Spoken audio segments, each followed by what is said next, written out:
నేటి ఈ పరిశుద్ధ దిన మరియు నూతన నెల శుభాకాంక్షలు మన ప్రభువైన యేసుక్రీస్తు నామమున ప్రియ శ్రోతలందరికీ తెలియజేయుచున్నాను.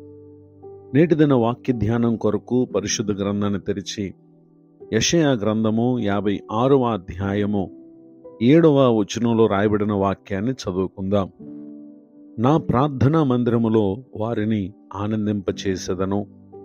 చదవబడిన ఈ వాక్య భాగంలోని దీవెన నా ప్రియులకు మీరందరూ పొందుదురుగాక. మానవ జీవితంలో ప్రతి ఒక్కరూ ఆనందించాలి అని పలు విషయాలపై ఆధారపడటం మనం సమాజంలో చూస్తూ ఉన్నాం. అయితే ఏ విషయాలు కూడా మనకు నిజమైనటువంటి ఆనందాన్ని ఇవ్వలేవు అనేది అనేక అనుభవజ్ఞుల అభిప్రాయం.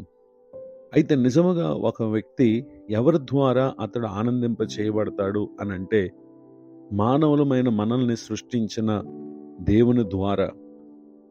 ప్రభువారు సెలవిస్తున్నటువంటి మాట ఏంటంటే, నా ప్రార్థనా మందిరములో, నిజమే, దేవుని ప్రజలు కూడుకుని దేవుని సన్నిధిలో మొరపెట్టేటటువంటి స్థలం అది ప్రార్థనా మందిరం. ఎందరైతే దానికి ప్రాధాన్యత ఇస్తూ ఉంటారో నిశ్చయంగా వారిని ఆయన ఆనందింప చేసేటటువంటి దేవుడిగా ఉన్నారు. ప్రభు మనకు అనుగ్రహించినటువంటి దినముల్లో ప్రతిదినం పలు రీతులుగా మనము మన జీవనోపాధి కొరకు కష్టపడుతూ ఉన్నాం. అన్నిటికంటే దేవుని ప్రజలతో కూడా కూడుకునేటటువంటి పునరుద్ధాన దినం అది మన జీవితానికి ఎంతో ప్రాముఖ్యమైంది.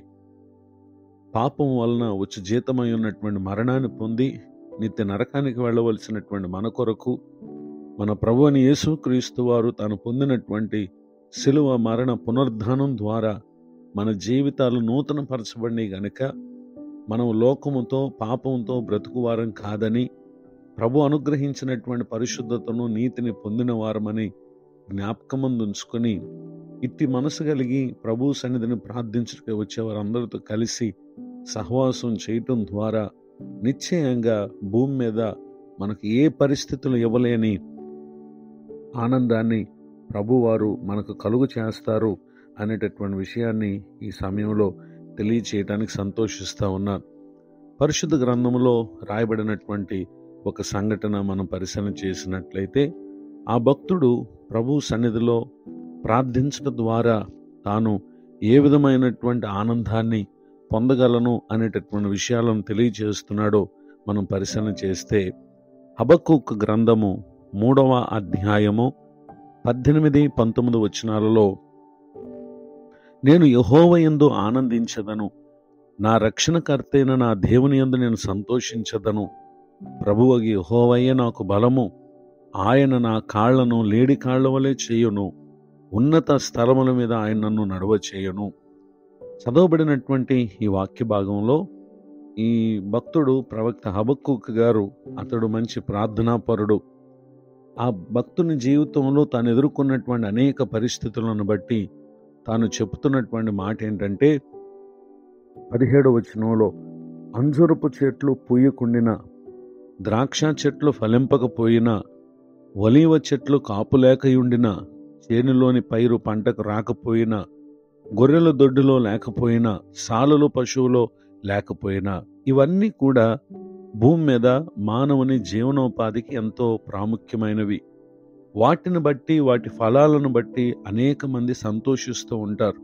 కొన్ని సందర్భాల్లో ఫలింపవలసినటువంటివి ఫలించక మనకు ఫలాలు ఇవ్వని పరిస్థితులను బట్టి చాలామంది కృంగిపోతూ ఉంటారు.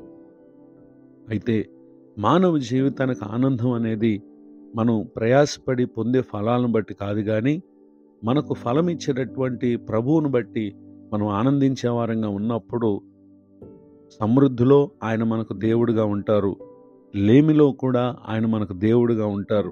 ఈ సంగతులు ఎరిగినటువంటి దైవజనుడు అన్న మాటలు నేడు మనం చదివాం. నేను యెహోవా యందు ఆనందించదను, నా రక్షణకర్తే నా దేవుని యందు నేను సంతోషించదను అని చెప్పడానికి గల కారణం ఏంటంటే, మానవ జీవితానికి నిజమైన బలము ప్రభువైన యెహోవాయే. ఆయన మన కాళ్లను లేడి కాళ్ల వలె చేస్తారు, ఉన్నత స్థలముల మీద ఆయనే మనలను నడిపిస్తారు. భూమి మీద పలు పరిస్థితులు మనల్ని గొప్పవారిని చేయవు, కానీ దేవుడే మన జీవితాలను ఆయన ఉన్నత స్థలముల మీద నడిపించేటటువంటి దేవుడిగా ఉన్నారు. గనుక దేవుని మందిరములో జరుగు ప్రార్థనలో ప్రతి ఒక్కరూ పాల్గొని ప్రార్థించుట భూమి మీద దేవుడే ఒక వ్యక్తికి ఆనందాన్ని అనుగ్రహించి నిత్యానందం అంటే ఎల్లప్పుడూ ఉండే నిత్య రాజ్యంలో ప్రభుతో కూడా ఆనందించే ఆ ఉన్నతమైన స్థాయిని ప్రభు ఇస్తారు. దాని మీద మనం దృష్టి పెట్టక భూ సంబంధంగా ఉన్నటువంటి ప్రార్థనా మందిరాన్ని మనం అశ్రద్ధ చేసి మన పనులలో మనం త్వరపడుతూ నిర్లక్ష్యం వహిస్తే ఒక దినాన నిత్య రాజ్యానికి బదులుగా, నిత్య జీవానికి బదులుగా ఎల్లప్పుడూ యాతన పడేటటువంటి స్థలానికి వెళ్ళి ఎంతో బాధను అనుభవిస్తాం. గనుక మన ఆత్మల రక్షణను కోరు దేవుడు ఈ దినం మనకు సెలవిస్తున్నటువంటి మాట చొప్పున ఆయన ప్రార్థనా మందిరానికి వచ్చి ప్రార్థించండి, స్తుతించండి. తన సేవకుల ద్వారా ప్రభు సెలవిచ్చే మాటలను విని ఆత్మీయంగా బలపడండి. ప్రభువు ఆనందింప చేసే స్థితిలో మీరు ఉండాలని కోరుతూ ఈ మాటలు ముగిస్తున్నాను. ప్రార్థన. కృపగలిగిన మా తండ్రి, వందనాలు. నీవే మమ్ములను ఆనందింపచేయు దేవుడవు. విన్న ఈ మాటల ద్వారా మా ప్రియుల ఆత్మలకు మేలు కలుగునుగాక. మీ పరిచయలో ప్రయాసపడుతున్న దైవజనులను, వారి కుటుంబాన్ని దీవించండి. కృంగిన వారిని, దుఃఖితులను, ఆదరణ లేని స్థితిలో ఉన్న వారిని ఆదుకొనమని మీ సన్నిధిలో ప్రార్థన చేస్తూ ఉన్నాను. మరి ఒక నూతన సంవత్సర దయాకిరీటాన్ని ఈరోజు పొందినటువంటి మా ప్రియులను మీరు దీవించండి. ముందున్నటువంటి కాలమంతా కృపాక్షేమంలో మా ప్రియులందరికీ అనుగ్రహించమని యేసు క్రీస్తునాలు ప్రార్థిస్తున్నాను తండ్రి. ఆమెన్. తండ్రి, కుమార, పరిశుద్ధాత్మ దేవుడితోడే నడిపించునుగాక. ఆమెన్.